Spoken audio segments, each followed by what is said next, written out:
عظيم، سؤال عظيم. هل نحن ندرك رمضان أم لا؟ السؤال الذي يطرح نفسه.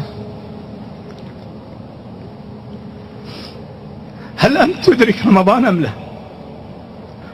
وإن أنعم الله سبحانه وتعالى علينا أن ندرك رمضان، فينبغي لنا أن نستغل رمضان بحذافيره،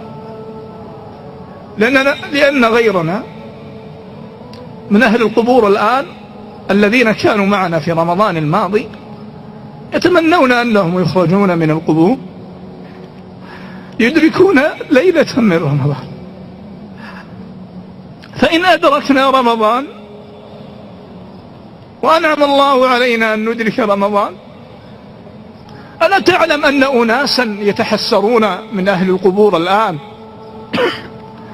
يتحسرون في ليلة أضاعوها من ليالي العمر، فما بالك في ليالي رمضان، ليالي عظيمة عظيمة عظيمة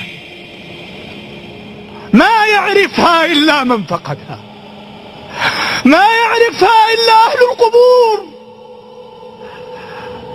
لو كتب الله جل جلاله أن أهل القبور يخرجون لقالوا لكل واحد منا الآن لا تضيع ثانية من رمضان، ليس يوما ولا يومان ولا ثلاثة ولا أربع ولا خمسة، ثانية من رمضان.